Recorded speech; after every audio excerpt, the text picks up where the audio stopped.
Hey everyone, welcome to the Fast Friday Facts for December the 18th, 2020. Thanks for joining me today.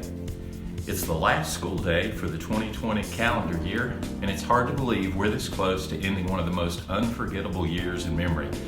No matter how much you might want to forget this year, I think it's going to be a hard thing to do.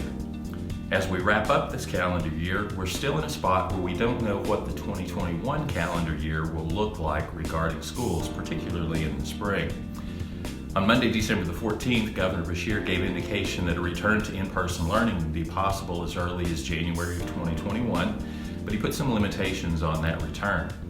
And then on Tuesday, December the 15th, we hope to learn from KDE what the guidance around that return would look like. However, throughout the day on Tuesday, we began hearing that an executive order was coming, and it might not arrive until today, Friday, December the 18th. And as I'm recording this, we still have not seen that executive order. So KDE was unable to offer guidance on what would be required of school districts and schools in order to return to in-person learning. In Garrett County, however, we started planning as best we could based on what the governor had shared in his press conference.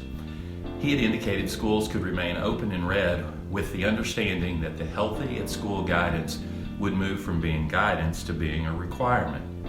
And as we interpret that, 6 feet between students and classrooms would be a requirement versus a best effort to distance as much as possible. As we interpret that, masking would still be required no matter the distance between students in the classroom. And as we interpreted that, temperature checks and exclusions from the buildings would still be required. We also understood that masks on buses, loading from front to back, drivers with masks, things of that nature would continue to be required. In other words, everything we've attempted to do up to this point would continue. The metric remains the same with the exception of allowing school to continue to operate in the red with a model of a more aggressive hybrid system. We've become more aggressive with our hybrid model throughout the fall semester. Initially, our only hybrid was the high school. Then we added the middle school, and we believe that the next step to being more aggressive would be to add a hybrid to the elementary schools. By doing so, we believe we would meet the requirement of the metric. However, we're making an assumption without the governor's executive order or guidance from KDE.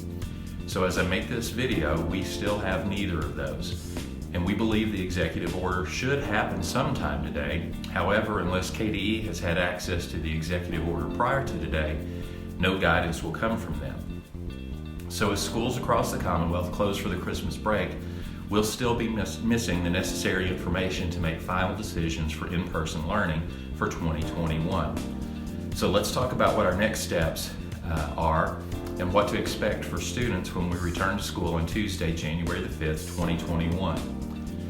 For a number of reasons, when school resumes on Tuesday, January 5th, all Garrett County students will remain on virtual learning. We'll complete the third 9 weeks in virtual, and that takes us through January the 15th. During that period of virtual learning, we'll be preparing for the potential return to in-person learning on Tuesday, January the 19th, the day after Martin Luther King Jr. holiday. I use the term potential return to in-person learning because we don't know what our parameters will be. We hope to start learning those parameters today, and we'll begin working on developing our return to school plan as soon as we can. Our plan will be guided by information we learned from the governor and KDE, and we'll craft the best plan we can with the best chance for consistency that's possible. There'll be members of our central office staff who will work over the break to prepare drafts for return, and on Monday, January 4th, we'll share any information available with our staff, and then following any adjustments based on feedback we receive, we'll share next steps with the school community.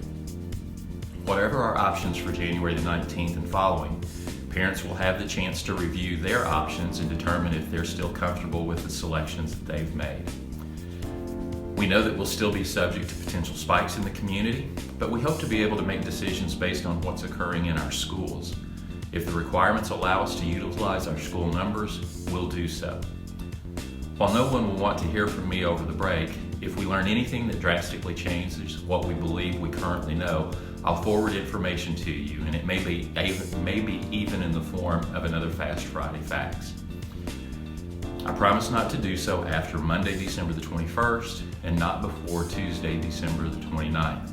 Hopefully there'll be no surprises that hit us with the executive order or from the KDE guidance. So, no Fast Friday facts for the next 2 weeks unless it's critical, and we'll share updates once we return to virtual instruction on January 5th, 2021. I hope you have a Merry Christmas and a Happy New Year, and I hope that the new year brings opportunities for us to be back in person learning. Again, have a Happy New Year and a very Merry Christmas.